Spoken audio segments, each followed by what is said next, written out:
Classic Hollywood gave us some of the most unforgettable films, enduring icons, and larger-than-life personalities. But behind those glamorous smiles and award-winning performances, some of Tinseltown's most beloved stars were hiding jaw-dropping secrets. These were the idols we grew up worshipping, the legends who seemed flawless. Yet when the cameras stopped rolling, many of them were demanding, ruthless, and even cruel to the people closest to them. So, let's pull back the curtain and dive into the messy reality of the 10 biggest jerks in classic Hollywood. Number 10. Bing Crosby. If you're like most people, you probably grew up adoring Bing Crosby. That smooth, comforting voice, the iconic Christmas songs, the charm that felt timeless. He gave off the impression of someone you'd want serenading your holiday gatherings or telling jokes during a cozy winter night. But the serene persona we saw on screen may not have reflected the man he was behind closed doors. According to his oldest son, Gary Crosby, life in the Crosby household was far from the idyllic image portrayed to the public. In his revealing memoir, Going My Own Way, Gary painted a harrowing picture of a home driven by fear rather than warmth. Discipline, he claimed, was often harsh and sometimes brutal. Bing allegedly disciplined his sons with a studded leather belt, punishing them even when they hadn't misbehaved.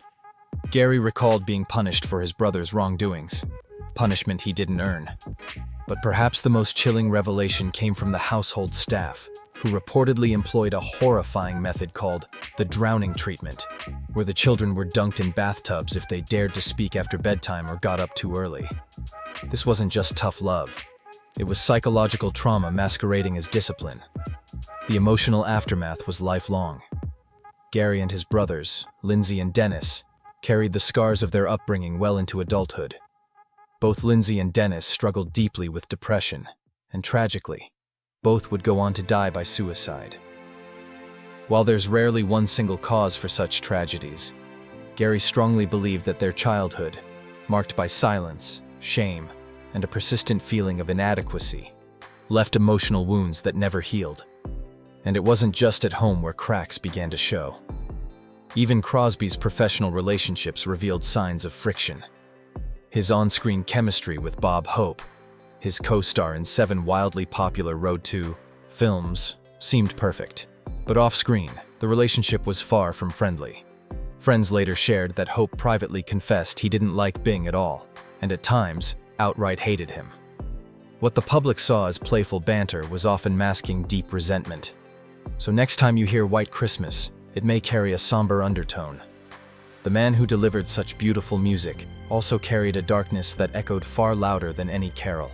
Number 9. Milton Berle. Remember Milton Berle? Just hearing his name probably brings back a wave of nostalgia. Dubbed Mr. Television, he was the undisputed king of early TV, known for his flashy suits, exaggerated expressions, and unbeatable comedic timing. Fans affectionately called him Uncle Milty, and for decades, he was seen as the grandfather of American comedy. But as it turns out, not everyone was laughing behind the scenes. Among industry insiders, Berle earned a much less flattering nickname, the Thief of Bad Gags. That's because he had a well-known reputation for stealing jokes from other comedians. While his peers were hard at work crafting original material, Milton was allegedly lifting punchlines and performing them as if they were his own. In the comedy world, that's the ultimate betrayal, like cheating during an open book exam. One infamous incident that exposed his not-so-funny side happened at the 1993 MTV Video Music Awards. Paired with drag icon RuPaul for a humorous cross-generational segment, things quickly got uncomfortable. While it may have looked like harmless tension on camera, RuPaul later revealed that Milton was disrespectful and condescending behind the scenes. He allegedly made lewd remarks and refused to follow the script, turning what should have been a playful skit into a deeply awkward encounter.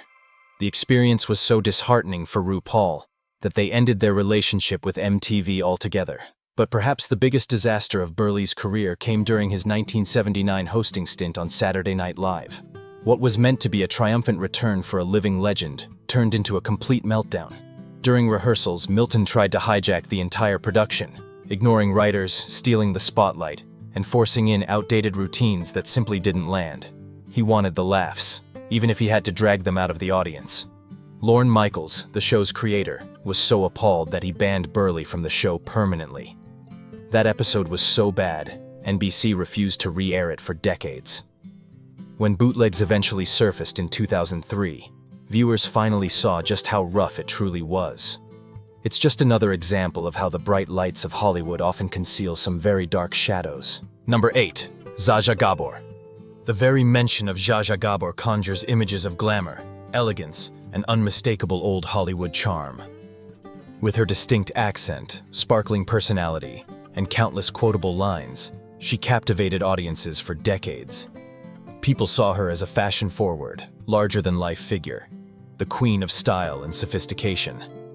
But behind all the glitz and poise, many who knew her best told a very different story.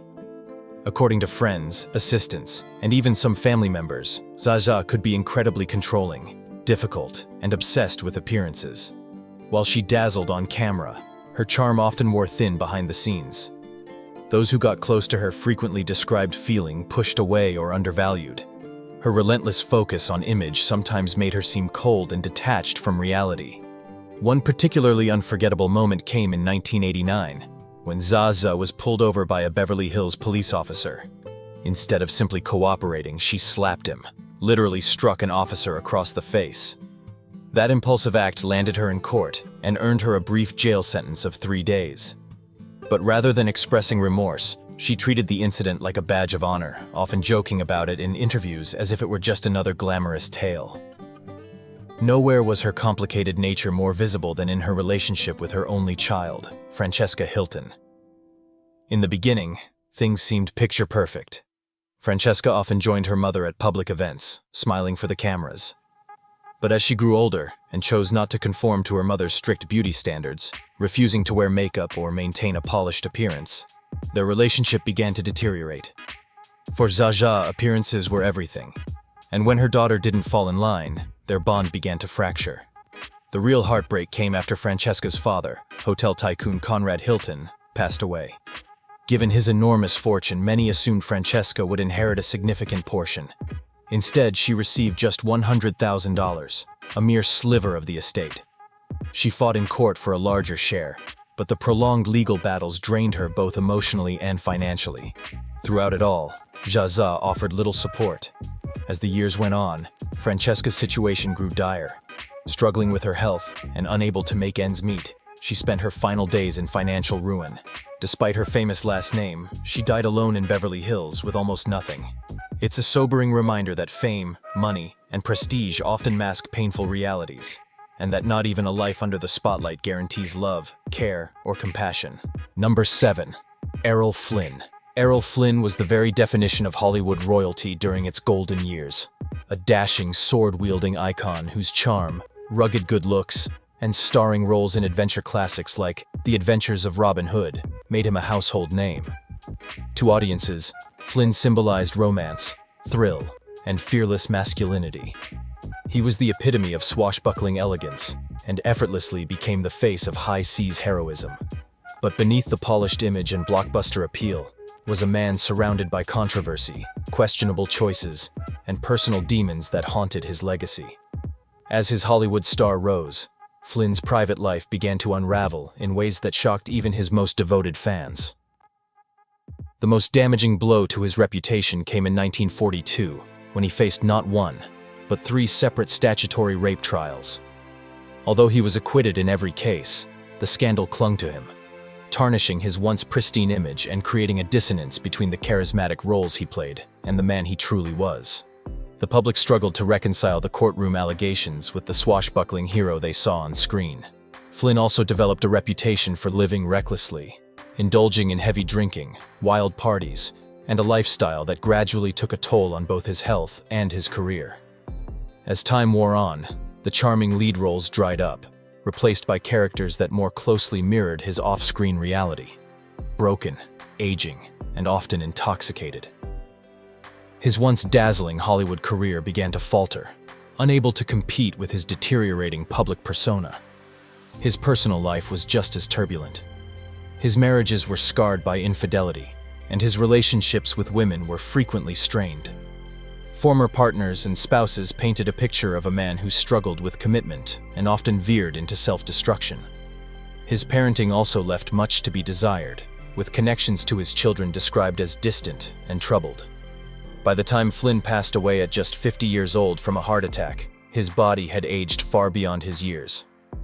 The autopsy revealed the damage of years of excessive living, a sobering contrast to the youthful vitality he once exuded. His early death served as a stark reminder that behind the stardom and fanfare, there was a deeply troubled man. While his on-screen legacy still captivates moviegoers today, Errol Flynn's real-life story is one of fame, chaos, and a tragic downfall. Number 6. Gene Kelly. Gene Kelly danced his way into cinematic history with a mix of technical brilliance, undeniable charisma, and unforgettable performances in classics like Singin' in the Rain and An American in Paris. With his boyish grin, confident swagger, and breathtaking choreography, he became an icon of musical cinema. To millions, Kelly was a joyful force, a man who made dancing seem effortless and fun. But the truth behind that twirling figure was far more complicated.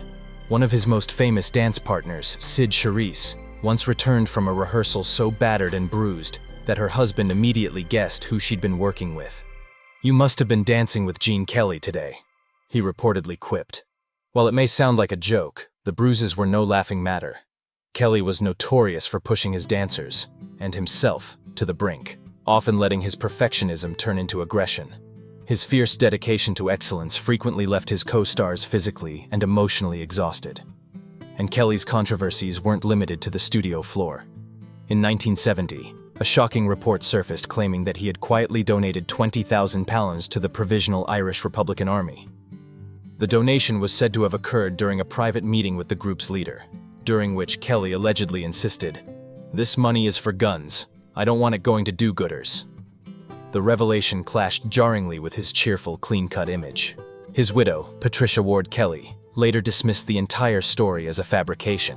She claimed that not only was Gene politically uninvolved, but he also didn't have the financial means to offer such a contribution, insisting the allegations were completely out of character and conveniently surfaced only after his death. Kelly was also known for being demanding with directors, producers, and fellow actors. His quest for perfection often tipped into controlling behavior, creating a tense atmosphere on set. Many of those who worked closely with him described him as harsh and difficult, especially when things didn't meet his exacting standards. The studio may have showcased his dazzling smile, but behind the scenes, Kelly was a man driven to near obsession by his art. While Gene Kelly's legacy as one of the greatest dancers in cinematic history remains untarnished on screen, the stories from those who knew him paint a more complex portrait. His brilliance came with a sharp edge, one that left more than a few bruises in its wake. Number 5. John Wayne. John Wayne, with his deep voice, towering presence, and undeniable screen dominance, was the ultimate symbol of rugged American masculinity. Known for unforgettable roles in westerns like True Grit and The Searchers, Wayne represented strength, stoicism, and unwavering patriotism to generations of moviegoers. He was the archetype of the heroic cowboy, a man of action who stood up for what he believed in. But behind the bold on-screen persona was a man whose personal beliefs and public statements would stir controversy for decades. Early in his career, Wayne reportedly identified with left-leaning ideals, even calling himself a liberal at one point. But as he grew older, he swung sharply to the right, becoming a passionate conservative. He supported Barry Goldwater in the 1964 presidential election, a candidate who notably opposed the Civil Rights Act. That support raised eyebrows, but it was only the beginning. In 1971, Wayne gave a jaw-dropping interview to Playboy magazine that would forever cast a shadow over his legacy. In the interview, he openly admitted to believing in white supremacy, not in a violent sense, he claimed, but in a way that suggested non-white Americans had not yet proven themselves ready for equal political power. He went further, saying that African Americans shouldn't be allowed to hold office until they had achieved a certain level of education and responsibility. The remarks were instantly controversial and remain infamous to this day. Wayne's public stance on homosexuality also drew criticism. He called the film Suddenly, last summer, too revolting to be discussed and labeled Midnight Cowboy perverse.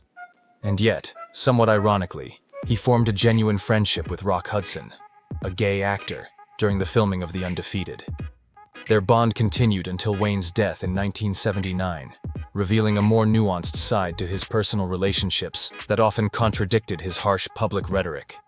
Wayne's tough demeanor extended beyond the screen and into his work. He was known for butting heads with directors and refusing to adapt, famously insisting he could play any role, even ones critics believed were inappropriate. His portrayal of Genghis Khan in The Conqueror is still widely panned as one of the most miscast roles in film history, and he was unapologetic about it. Today, John Wayne's legacy is a hotbed of debate.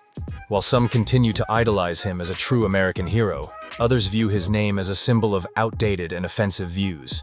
His inclusion in cultural critiques, such as in Public Enemy's anthem "Fight the Power," and campaigns to remove his name from public institutions like Orange County's airport, prove that his presence in American discourse is still powerful, polarizing, and deeply complicated. Number 4. Bette Davis. Bette Davis wasn't just a screen legend, she was a force to be reckoned with. Known for her cutting voice, penetrating gaze, and exceptional range, Davis commanded the screen in a way few others ever could. From unforgettable roles in All About Eve to Jezebel, her performances weren't just acting, they were raw power. She captivated audiences with every word and glare, but behind the curtains, she was equally famous for her fiery personality and take-no-prisoners attitude. Her presence, both on set and off, could be as intimidating as it was magnetic. One legendary anecdote perfectly illustrates her fierce demeanor. During a heated dinner exchange, director Herschel Doherty made the mistake of pointing his finger in Davis's face. Big error. Without hesitation, Davis let loose a verbal onslaught so brutal and intense that it reportedly caused half the restaurant to evacuate in stunned silence. And when the confrontation ended, she casually resumed eating as if nothing had happened. That was Bette. Fierce, unapologetic, and unshakably composed. Yet Davis's intensity didn't always win her favor. On the set of Mr. Skeffington, the lighting was so harsh she had to regularly flush her eyes between takes. One day, shockingly, someone tampered with her eye wash by poisoning it. Yes, poisoned. The incident was never solved, but when police began investigating, director Vincent Sherman summed it up with chilling bluntness. If you lined up the entire cast and crew and asked who wanted to kill Bette Davis, 100 hands would go up. That's how much tension she could ignite on a film set. Her most infamous feud, however, was with fellow screen icon Joan Crawford, and their rivalry became Hollywood legend. While filming Whatever Happened to Baby Jane, Davis allegedly had weights sewn into her costume so that Crawford would struggle while dragging her across the floor during a key scene. Crawford retaliated by stuffing her own pockets with rocks during a take where Davis had to lift her. Their passive-aggressive warfare extended beyond the camera, fueling headlines and public curiosity for years. It wasn't just a spat, it was an all-out Cold War between two of Hollywood's most formidable women. Despite all the chaos, Bette Davis maintained a devoted fan base. People respected her raw honesty and intense devotion to her craft. She didn't play sweet, and she didn't conform. She played truth, even when it was uncomfortable. In an industry full of superficial charm and sugar-coated personas, Davis stood apart because she didn't care about pleasing anyone, only about delivering real, unforgettable performances. And that's exactly what she did. Number 3. Mickey Rooney. Mickey Rooney was no stranger to drama, both on screen and off.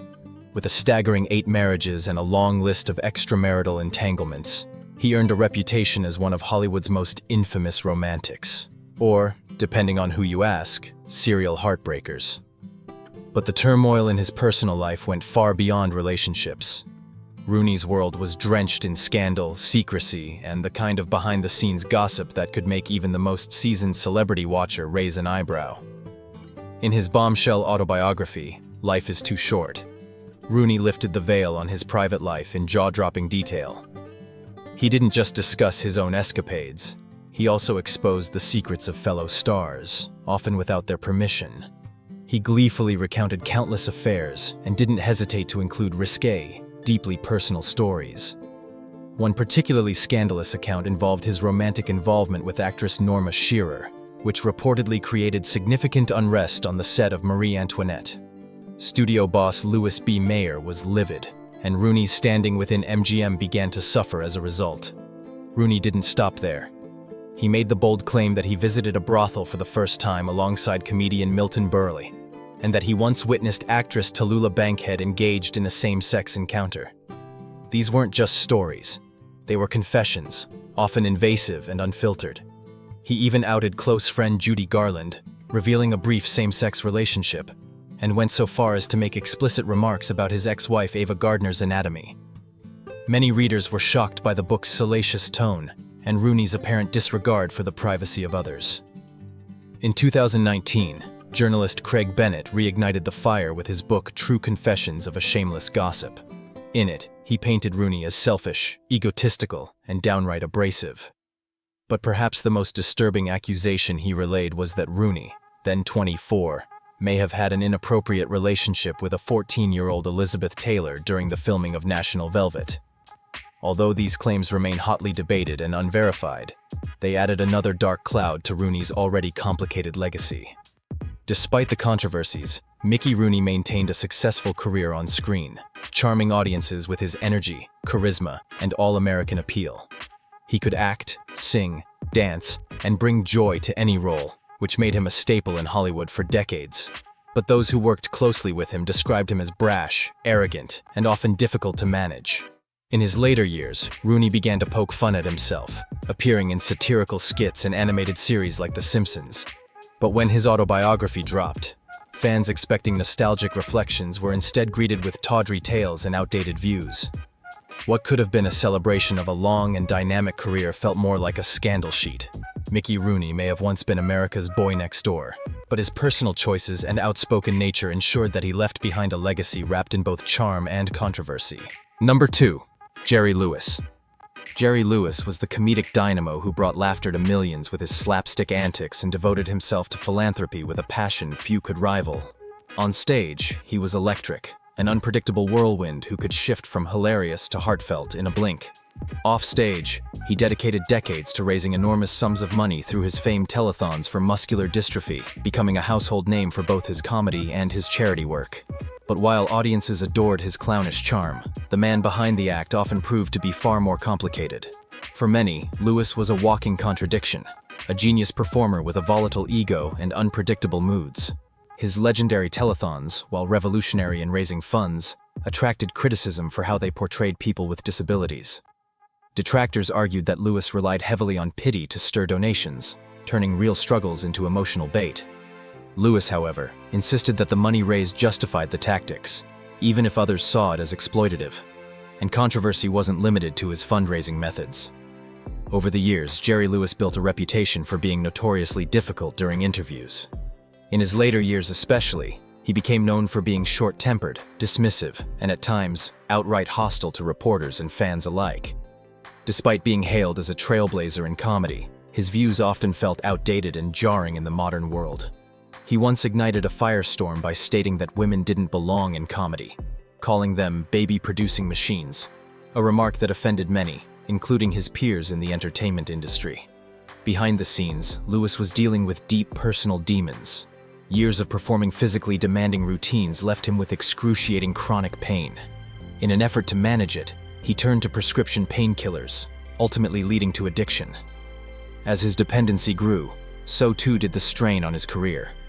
His controversial 1972 film The Day the Clown Cried, which told the story of a clown imprisoned in a Nazi concentration camp, was never released. It became infamous for being one of Hollywood's most talked about yet unseen projects, more legend than legacy. But perhaps the most explosive chapter in his tumultuous career was his bitter fallout with fellow comedian Joan Rivers. The rift began in 1968 when Lewis appeared on her show.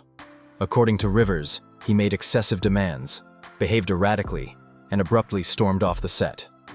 The feud worsened over the years, particularly after Rivers publicly criticized Lewis for how he handled a moment on his telethon involving a dying child, calling him out for being emotionally manipulative. Lewis didn't let that slide.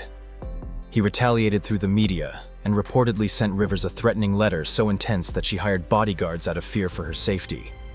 Despite his enormous talents and charitable efforts, Jerry Lewis remains a polarizing figure. To some, he was a genius who shaped modern comedy and championed a worthy cause. To others, he was a relic of a bygone era, stubborn, offensive, and troubled.